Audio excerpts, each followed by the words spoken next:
우리는 지난주 하나님 마음에 합한 자 다윗에 대하여 함께 나누었습니다.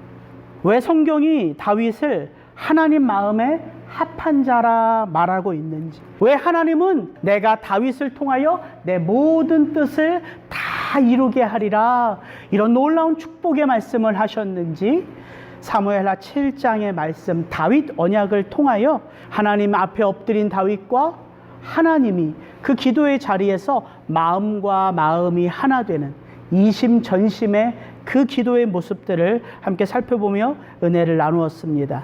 오늘은 어떻게 보면 지난주 말씀에 이어져 다윗과 하나님이 언약을 맺으신 이후 하나님이 어떻게 다윗의 삶을 통하여 성전을 지으실 준비를 하시는가, 다윗의 삶과 맞물려 있는 성전 건축의 이야기를 통하여 함께 은혜를 나누기 원합니다. 여러분, 다윗의 삶, 사무엘하 7장을 중심으로, 역대상 17장을 중심으로 하나님이 다윗과 언약을 맺으신 이전의 다윗의 삶과 이후의 다윗의 삶이요, 너무 선명하게 보여요. 여러분, 다윗 언약, 사무엘하 7장 전에 다윗의 모습이 어떤 모습이었냐면, 제가 이렇게 쭉 한번 정리해 봤어요. 아버지의 양떼를 치는 신실한 목동으로 다윗이 살다가 이스라엘의 왕으로 사무엘로부터 기름 부음을 받죠. 기름 부음 받는 다윗의 이야기가 나옵니다. 골리앗을 죽임으로 이스라엘을 구원한 다윗 이야기가 나와요. 사울을 섬기는 이스라엘의 장군으로 다윗이 가는 곳마다 승리하는 다윗 이야기가 나옵니다. 사울의 아들 요나단과 친밀한 우정을 나누는 다윗의 모습이 보여요. 사울의 시기 때문에 왕이 되기 전에 광야로 도피하는 다윗 이야기가 나오고요. 그 다윗은 광야에서 자기를 죽이고자 하는 사울을 죽일 기회를 2번이나 맞이하는데, 하나님이 기름 부으신 자를 내가 죽일 수 없다, 그 사울을 용서하며 사울로부터 은혜를 구하는 다윗의 모습이 나옵니다. 다윗이 도망치는 가운데요, 이스라엘의 원통하고 억울하고 가난한 자들이 그 도망다니는 다윗에게 모여서 다윗을 통하여 공동체를 이루어 갑니다.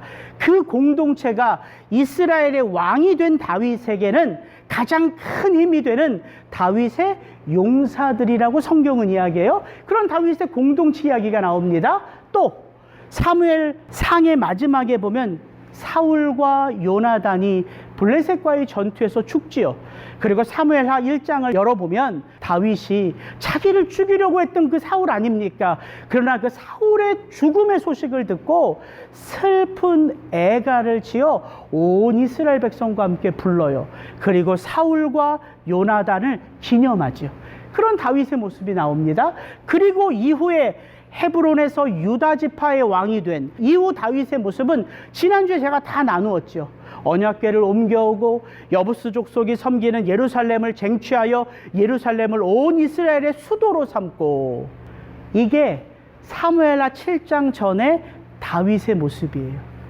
여러분, 이 다윗의 모습 가운데 죄된 모습 있습니까? 하나님 앞에 부끄러운 모습 있어요? 이상하게 안 나와요. 우리가 다 다윗이 하나님 앞에 온전하지 못한 거 알잖아요. 다윗이 밧세바를 범하고 밧세바의 남편 우리아를 교살하여 죽이고, 다윗이 그의 아들 압살롬과 문제가 생겨 압살롬의 반란 속에 고통을 경험하고, 다윗이 교만하여 인구조사를 하고, 이 모든 이야기가 언제 나오는지 아세요? 사무엘하 7장 이후에 나와요. 부분 우리가 다 아는 이야기인데 이번 주에 이게 너무 선명하게 보이더라고요. 어떻게 다윗 언약을 중심으로 다윗의 삶이 이렇게 극명하게 대조를 이루나? 이유가 있어요. 성경이 우리에게 다윗의 삶을 통하여 드러내고 싶은 메시지가 있기 때문인 걸 알겠더라고요. 그래서 사무엘하 7장 이후, 역대상 17장 이후 다윗의 인생을 보면 그 다윗의 사건 하나하나마다 분명한 메시지가 있습니다. 그 메시지가 뭐냐면, 다윗의 모든 삶이 이제 무엇과 연결된다고요? 성전과 연결된다고요. 이게 핵심이에요. 다윗 언약 이후 소개되는 다윗의 삶을 통하여 오늘 나누고 싶은 3가지가 이거예요. 다윗의 삶에 허락하신 하나님의 형통. 2번째, 다윗의 삶에 드러나는 죄의 문제들, 세 번째, 그 죄의 문제들이 어떻게 성전 건축과 이어지며 복음의 이야기를 우리에게 들려주는가, 이 세 가지를 좀 살펴보기를 원합니다.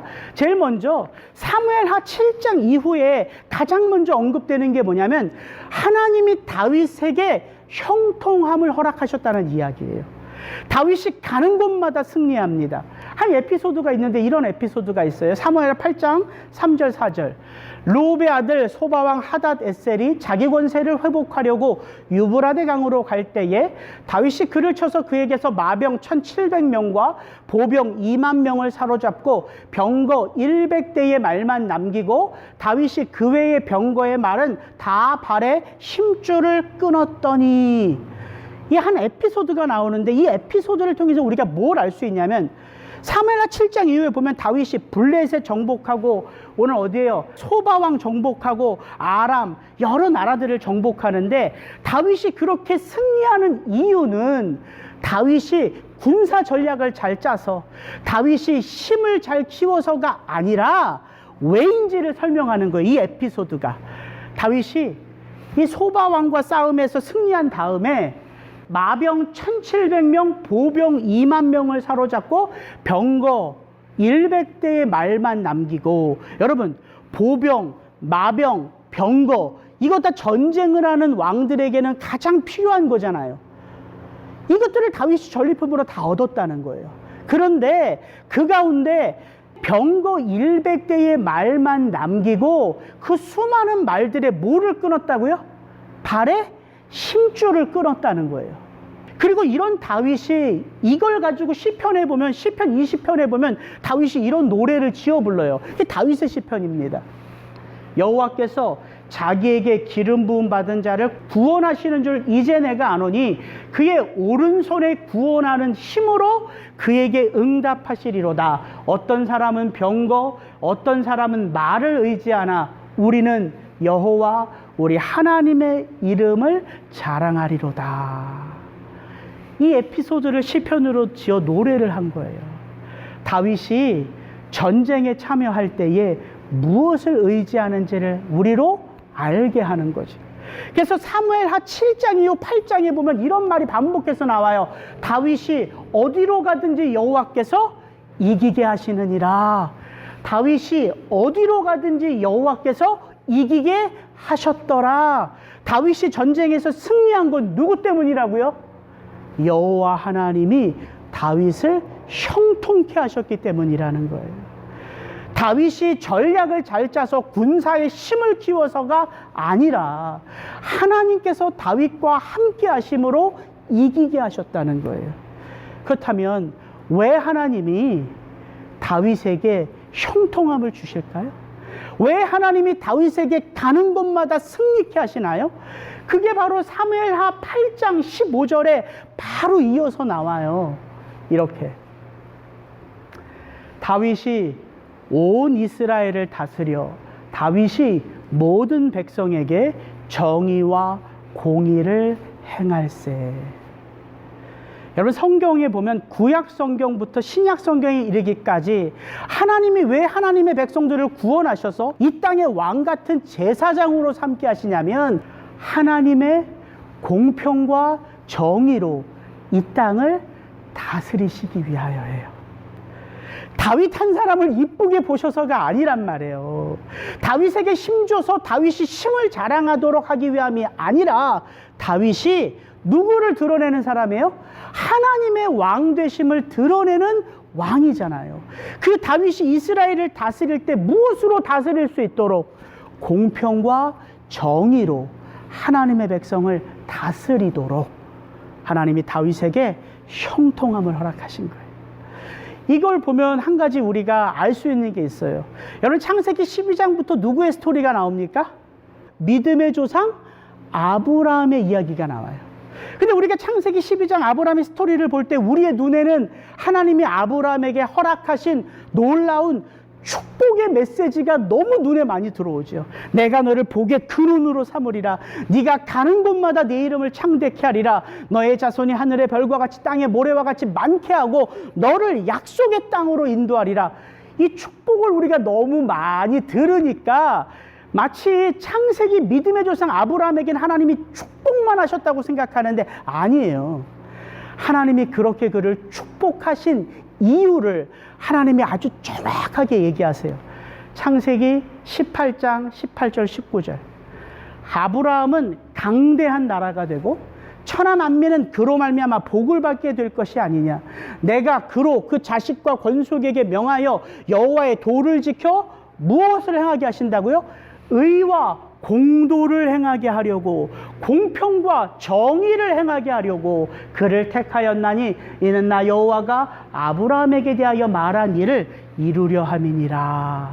여러분, 이 창세기 18장이 어떤 컨텍스트냐면 하나님이 이미 아브라함을 부르셔서 놀라운 축복으로 그를 기름 부으셨어요. 그리고 약속하셨어요. 자손의 축복을 약속하셨어요. 그러나 아브라함과 사라에게 자손이 있었습니까? 없었습니까? 없었지요. 언약을 맺으셨고 그 언약의 상징으로 할례를 행하라 명하셨고, 그런데 하나님이 주시지 않은 게 뭐예요? 자손이잖아요. 종을 양자로 삼으려고 했고 첩의 아들을 아들로 삼으려고 했는데 하나님이 그거 다 못하게 하셨잖아요. 그러면서 사라의 경수가 끊기고 아브라함은 늙어서 아무 소망이 없을 때에 하나님이 내년 이맘때 사라의 몸에서 아들이 태어나리라 말씀하시면서 이 놀라운 축복으로 선포하시는 거예요.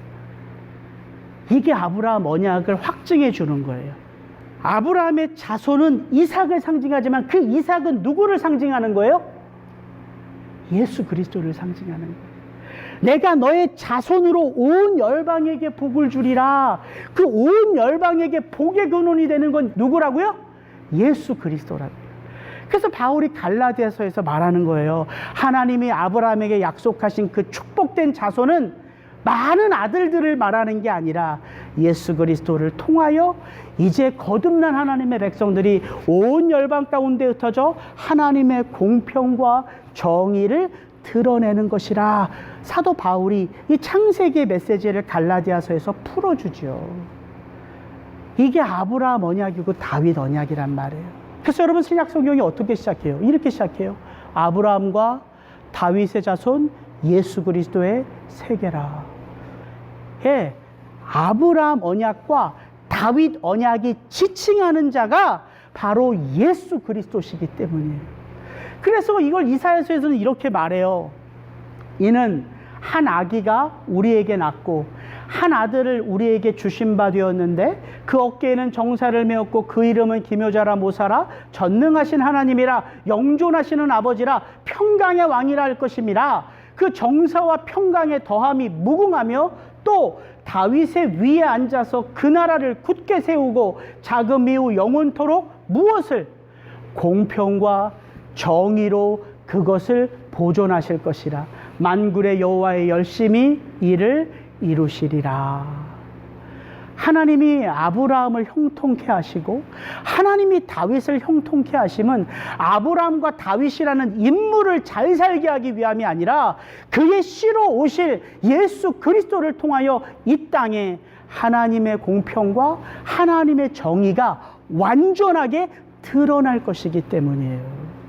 그래서 신약 성경을 시작하는 첫 절이 아브라함과 다윗의 자손 예수 그리스도의 세계라 이렇게 시작하는 거예요.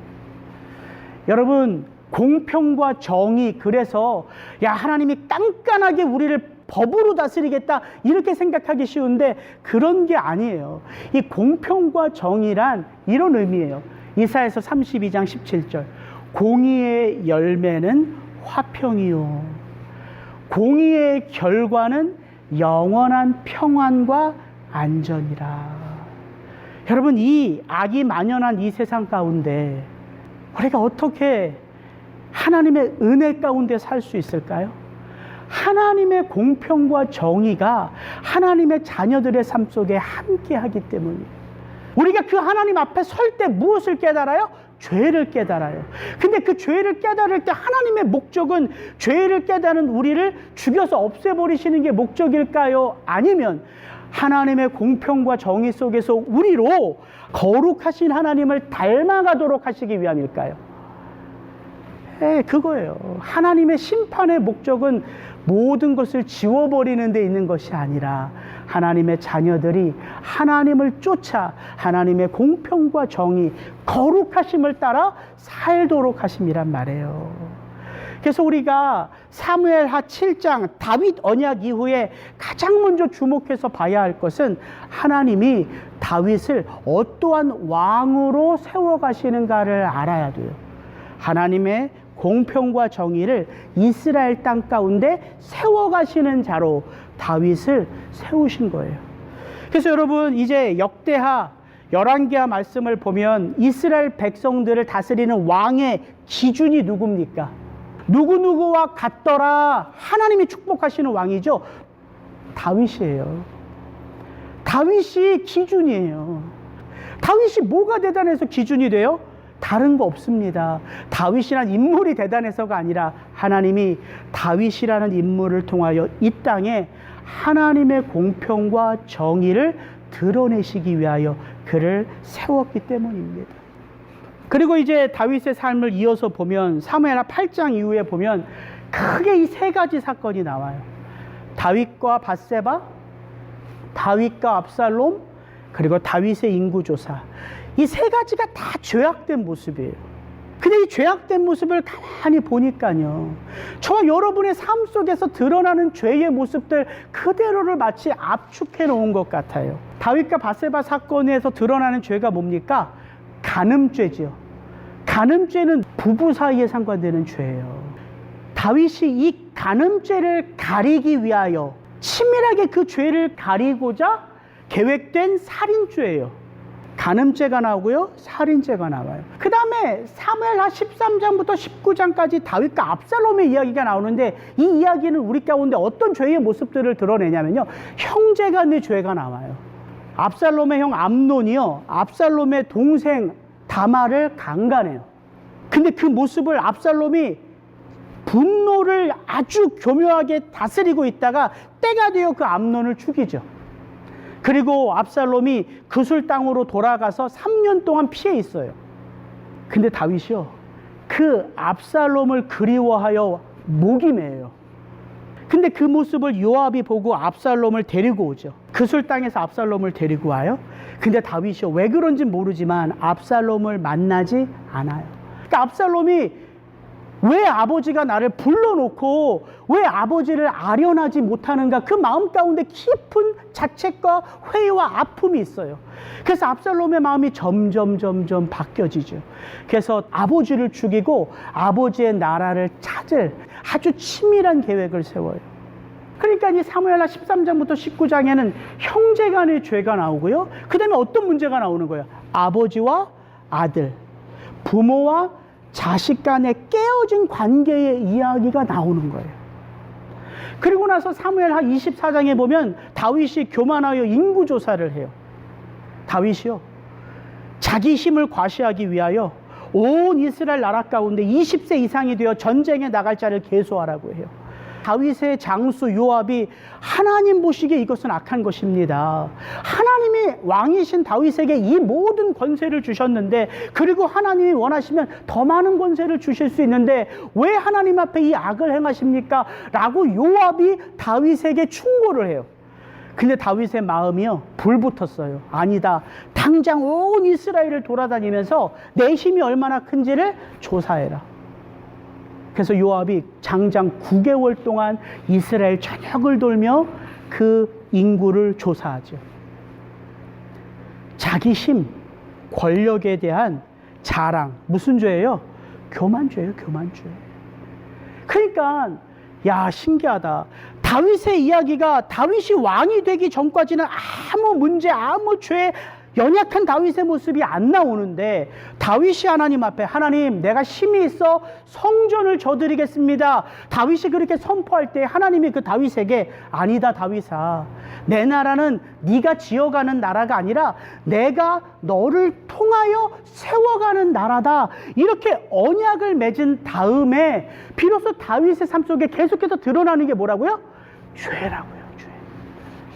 죄가 계속 드러나기 시작하는 거예요.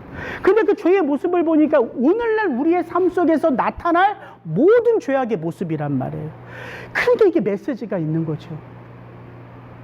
이 사무엘하 7장 이후에 사무엘하 끝까지, 역대상 17장 이후에 역대상 끝까지 다윗의 이런 죄악된 모습만 나올까요? 그렇지 않아요. 사무엘하 11장 27절에 보면 하나님께서 다윗이 이렇게 밧세바를 범하고 그의 남편 우리아를 죽이는 이 일을 하나님이 어떻게 보셨다고요? 악하게 보셨어요. 다윗이 행한 그 일이 여호와 보시기에 악하였더라. 근데 은혜가 뭔지 아세요? 하나님이 다윗이 행한 모든 것들을 다 알고 계세요. 근데 사무엘하 12장 1절, 11장의 끝이 여호와 보시기에 다윗의 모습이 악하였더라. 근데 12장 1절이 어떻게 시작하냐면 하나님이 하나님의 선지자 나단을 다윗에게 보내시더라 이거예요. 그래서 우리가 잘 아는 그 스토리가 나오는 거예요. 그 부자가, 양 수십 마리가 있는 부자가 하인이 양 한 마리를 자기 자식처럼 여기는데 손님이 오니까 자기 양들 중에 한 마리를 잡지 않고 하인이 자식처럼 여기는 양 한 마리를 잡을 때 다윗이 분노하죠. 여러분, 그게 인간이에요. 죄를 졌거든요. 간음죄를 졌고 살인죄를 졌는데 여전히 다윗 안에 뭐가 있어요? 의로움이 있어요. 불의한 이야기를 듣는데 의로움이 터져요. 당장 그놈이 누군지를 잡아봐라. 그럴 때 나단이 한마디 하죠. 그가 바로 왕이니이다. 다윗이 이 나단의 이야기를 듣고 하나님 앞에 엎드려요. 그래서 시편 51편에 보면 다윗이 통회하는 시를 하나님 앞에 지어 올려드립니다. 내가 어머니의 모태로부터 죄악된 인생입니다. 내 죄가 하나님 앞에 다 드러납니다. 하나님, 나의 중심을 아시오니 하나님, 성령을 내게서 떠나지 않게 하여 주옵소서. 다윗의 이 시편을 보면 너무나 놀랍습니다. 하나님이여, 주의 인자를 따라 내게 은혜를 베푸시며 주의 많은 긍휼을 따라 내 죄악을 지워주소서. 하나님이여, 내 속에 정한 마음을 창조하시고 내 안에 정직한 영을 새롭게 하소서. 나를 주 앞에서 쫓아내지 마시며 주의 성신을 내게서 거두지 마소서. 다윗은요, 구약시대에 성령이 우리의 심령 가운데, 우리의 삶 가운데 함께하여 우리를 씻어내는 영인 거를 이미 구약시대에 깨달았던 사람입니다. 그가 어떻게 깨달아요? 죄를 지니까, 그 죄의 깊이를 체험하니까 무엇을 경험하게 돼요? 그 죄보다 더 크신 하나님의 은혜란 말이에요. 다윗이 승승장구만 했다면 하나님이 어떤 분이신지를 모르는데 다윗이 죄를 짓고 그 죄가 하나님과 다윗 사이를 갈라놓는 것을 아니까 어떤 마음이 들어요? 하나님, 나를 떠나지 마옵소서. 이런 처절한 회개를 다윗이 하는 거예요. 다윗의 인구조사를 보면요, 다윗이 인구조사를 할 때 이 장면도 또 이렇게 나와요. 하나님이 어떻게 보셨다고요? 하나님이 이 일을 어떻게 여기사? 악하게 여기사. 하나님이 다윗의 마음을 아셨어요. 하나님이 이스라엘 백성들의 마음을 아셨어요. 그래서 이 일이 악한 것임을 다윗에게 알게 하시는데, 또 하나님이 어떻게 이 일을 알게 하시냐면 하나님의 선견자 갓을 보내요. 그러니까 다윗이 죄악을 질 때 그 죄를 깨닫게 하기 위해 누가 자꾸 오는 거예요? 하나님의 선지자 나단, 하나님의 선견자 갓 와서 다윗에게 그 죄를 고백하게 한다고요. 그래서 다윗이 하나님 앞에 엎드려요. 다윗이 백성을 조사한 후에 그의 마음에 자책하고 다윗이 여호와께 아뢰되 내가 이 일을 행함으로 큰 죄를 범하였나이다. 하나님이 다윗의 죄가를 받으시는데 어떻게 받으시냐면 이스라엘 전체에 연병이 돌아 이스라엘 백성들 7만 명이 죽습니다. 7만 명이 죽어요. 모든 집집마다 대성통곡하는 울음이 울려 퍼지는 거예요. 그때 다윗이 하나님 앞에 엎드려 회개하는데, 다윗의 이 회개를 보십시오. 고백하는데 우리 역대상 말씀을 같이 한번 읽습니다. 하나님께 아뢰되 명령하여 백성을 계수하게 한 자가 내가 아니니까 범죄하고 악을 행한 자는 곧 나니이다. 이 양떼는 무엇을 행하였나이까? 청하건대 나의 하나님 여호와여, 주의 손으로 나와 내 아버지의 집을 치시고 주의 백성에게 재앙을 내리지 마옵소서 하니라. 내가 힘이 이렇게 있어. 내가 이 수백만 명을 다스리는 이스라엘의 왕이야. 다 내가 시키면 내 말 듣는 내 백성이야. 이렇게 생각했던 다윗이 회개하는데 어떻게 회개하냐면, 하나님, 이 죄악을 행한 자는 나니이다. 이거예요. 범죄하고 악을 행한 자는 나니이다. 요압에게 이 일을 시킨 자는 나니이다. 회개가 뭐예요? 나의 잘못을 깨닫는 게 회개잖아요. 하나님, 우리 남편 좀 회개해 주십시오가 아니에요. 하나님, 우리 자식 정신 좀 차리게 해주십시오가 아니에요. 하나님 앞에 설 때에 은혜가 밀려오면 문제 있는 남편, 문제 있는 자식을 회개케 해달라고 하나님한테 부르짖는 게 아니라, 하나님, 나의 잘못입니다. 하나님, 내가 문제입니다. 이걸 깨닫는다고요. 그리고 다윗이 위대한 고백을 해요. 이렇게 말합니다. 이 양떼는, 이 양무리는 아무 잘못 없는 하나님의 양떼, 하나님의 양무리입니다. 이 양떼들로 하나님 징계를 내리지 마시고 나와 우리 집, 내 집에 이 모든 재앙이 임하게 하여 주옵소서. 이게 다윗의 회개였어요. 여러분, 다윗의 이 마음이 언제 때 마음인지 아세요? 아버지의 양떼를 칠 때예요. 그 한 마리 한 마리 아버지의 양이, 곰이 오고 사자가 와서, 늑대가 오고 이리가 와서 그 양무리를 잡아갈 때에 다윗이 이거 아버지의 양떼라고 생각하면 내 목숨이 귀하잖아요. 근데 다윗은 이것이 아버지의 양무리일 뿐만 아니라 아버지가 내게 맡기신 내 양인 것을 알았던 거죠. 생명을 다해서 지켜야 할 양무리요 양떼인 것을 알았단 말이에요. 다윗이 하나님의 진노 앞에서 다시 그 마음이 회복된 거예요.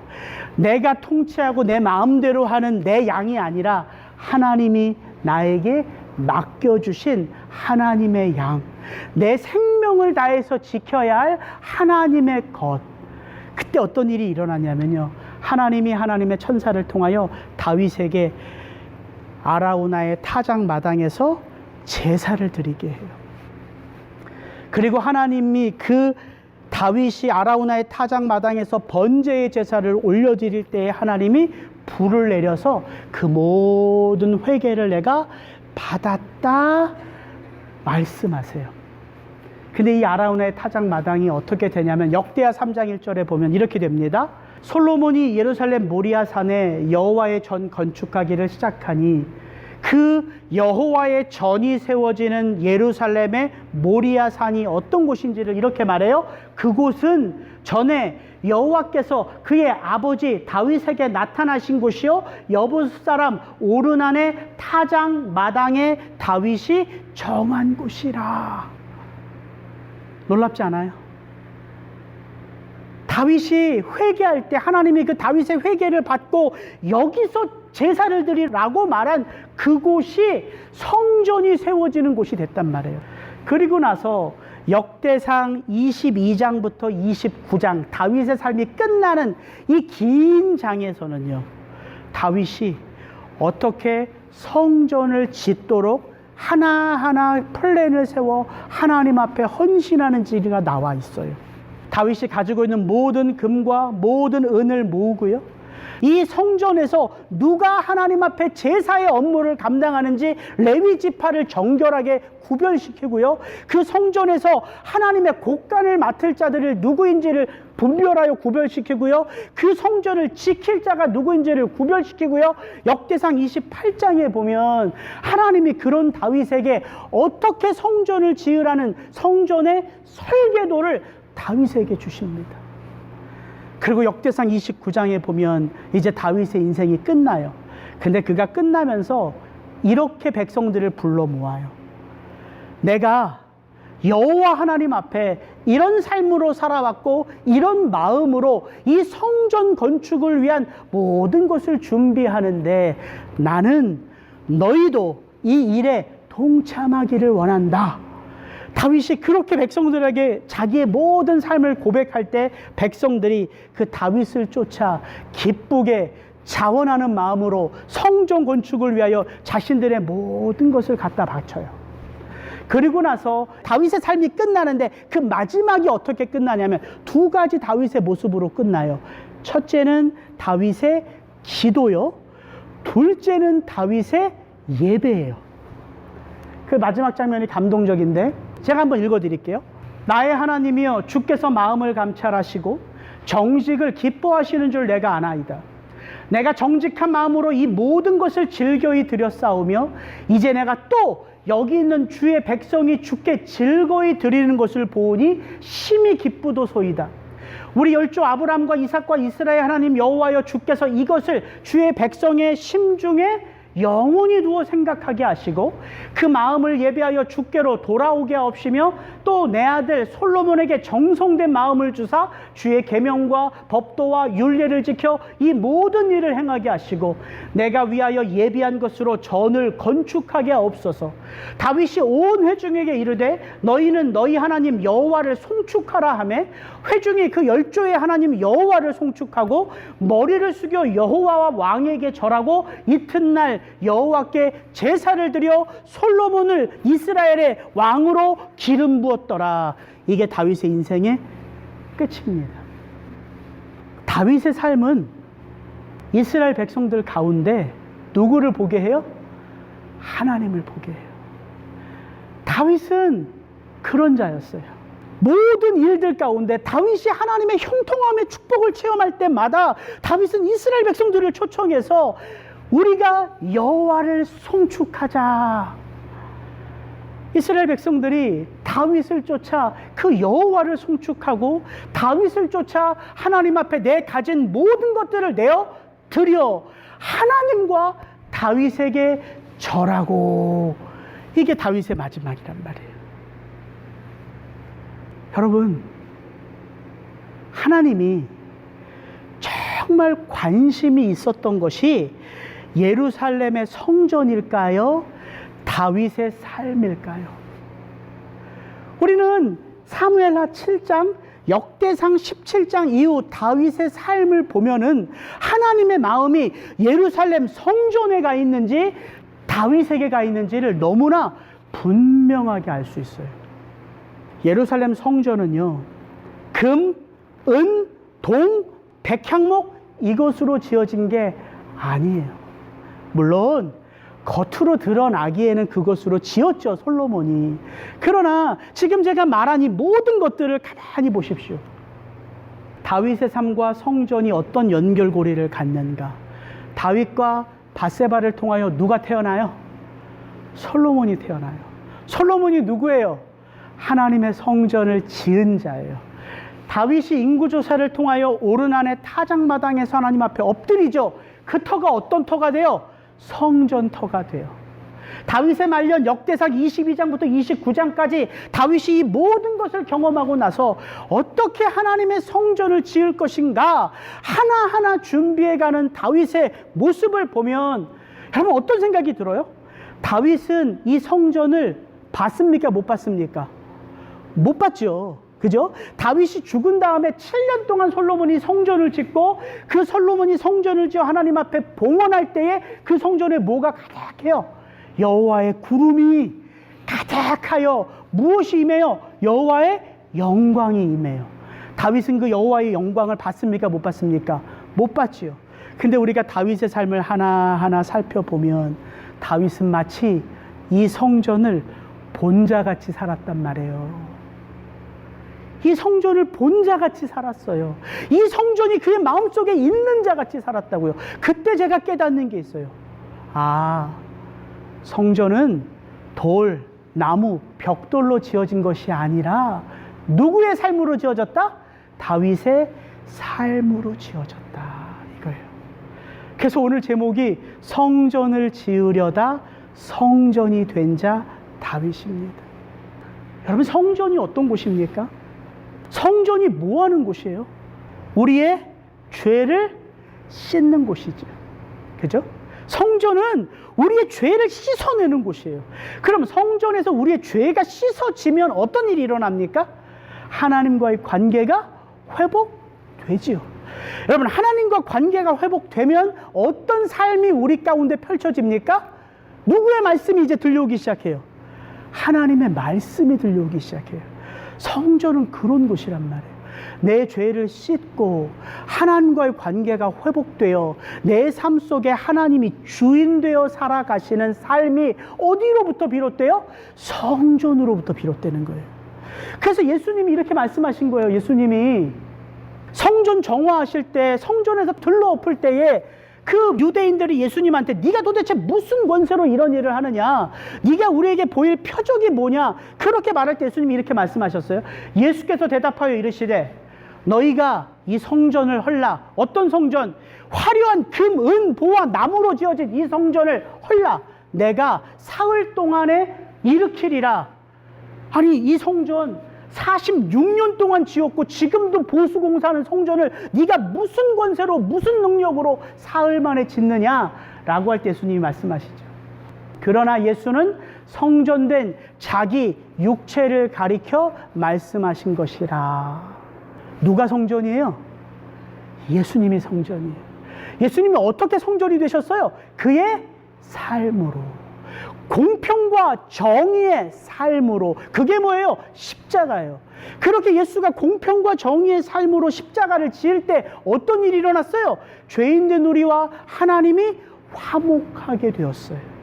죄인이었던 우리가 우리의 인생의 주인이 예수님인 줄 알고 그 예수를 통하여 우리의 삶을 펼쳐가기 시작해요. 예수님이 성전이고요. 이제 그 예수 그리스도 안에서 구원받은 저와 여러분이 뭐라는 거예요? 성전이라는 거예요. 그래서 바울이 이렇게 해석하는 거예요. 너희가 하나님의 성전인 것과 하나님의 성령이 너희 안에 거하시는 것을 알지 못하느냐? 하나님의 성전은 거룩하니 너희도 그러하니라. 다윗이 하나님을 모신 성전이었어요. 그래서 하나님은 다윗의 그 삶, 어떤 삶? 가리고 싶고 숨기고 싶은 죄악되고 넘어지고 수치스러운 그 삶을 통하여 무엇을 깨닫게 하세요? 죄가 얼마나 큰지가 아니라 그렇게 큰 죄를 씻으시고 용서하시고 새롭게 하시는 하나님의 은혜를 깨닫게 하심으로 그의 삶이 곧 성전된 삶이 되는 거예요. 여러분, 다윗은 어느 한순간에 능력받아서 이스라엘 전면에 선 자가 아닙니다. 다윗의 삶 가운데는 뭐가 없어요? 기적이 없어요. 다윗은 그의 삶 속에 일어나는 일들, 그의 삶 속에서 만나는 사람들을 통하여 점점 더 하나님 마음에 합한 자로 빚어져 가요. 근데 왜 우리가 다윗을 보면서 위로를 얻고 다윗을 보면서 힘을 얻고 다윗을 보면서 감사한 마음이 들까요? 다윗이 완전한 자가 아니었기 때문이에요. 다윗이 오직 믿음으로만 산 자가 아니었어요.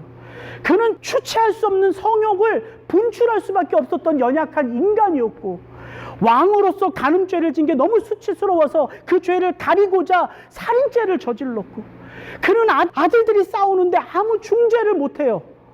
배다른 아들들이거든요. 근데 그 아들을, 자기 형을 죽이고 도망간 그 압살롬을 다윗이 그 왕궁에서 날마다 그리워해요. 연약한 아버지예요. 연약한 부모 모습 그대로예요. 그 아들이 왔는데 그 아들을 눈과 눈으로 대면하지 못해요. 그러면서 그 아들이 반란을 하여 광야로 도망가는데 다윗은 그 아들을 원망하지 않아요. 그 아들이 죽었다는 소식을 듣고 다윗이 어떡합니까? 내 아들 압살롬아, 내 아들 압살롬아, 죽어야 할 것은 아비인 난데 네가 나 대신 죽었구나. 이 모습을 보면서 우리가 뭘 깨닫습니까? 다윗은 저와 여러분의 모습 그대로라고요. 그래서 우리가 다윗을 보면서 위로를 얻어요. 그러면서 용기를 얻어요. 무슨 용기? 아무리 죄가 깊어도, 아무리 죄가 커도 하나님은 하나님 앞에 엎드리는 나를 외면하지 않으시는 은혜의 하나님이시다. 이거를 얻는 거예요. 이 마음을 얻는 거예요. 그래서 여러분, 이 한 고백, 여호와는 나의 목자시니 내가 부족함이 없으리로다. 여러분, 시편 23편은 특별한 시입니다. 다윗의 모든 시가요, 언제 어떤 사건 속에서 쓰여지는지를 다 알 수 있어요. 물론 모르는 시편도 몇 개 있지만 대부분이 알아요. 왜? 이런 부제가 있어요. 다윗이 밧세바를 범하고 나단으로부터 하나님의 말씀을 들을 때에, 다윗이 사울을 피하여 굴에 갇힐 때에, 다윗이 블레셋 아기스 왕에게 도망칠 때에, 이렇게 다윗의 시편에는 부제가 붙어 있어요. 어떤 사건, 어떤 일 때문에 기록됐는지. 시편 23편 보십시오. 여기에 지명이 나와 있나? 여기에 사건이 나와 있나? 여기에 사람의 이름이 나와 있나? 보십시오. 없어요. 그래서 이 시편 23편은 언제 다윗이 썼는지를 몰라요. 어느 장면 때 썼는지를 몰라요. 근데 그게 은혜예요. 왜냐하면 이 시편 23편은 다윗 한 사람의 위대한 삶의 이야기가 아니기 때문이에요. 하나님의 성전으로 빚어져 가는 저와 여러분의 고백이란 말이에요. 여호와는 나의 목자시니 내게 부족함이 없으리로다. 그가 내 영혼을 소생시키시고 자기 이름을 위하여 의의 길로 인도하시는도다. 저와 여러분이 깨어 있어서 의의 길로 쫓아가는 게 아니란 말이에요.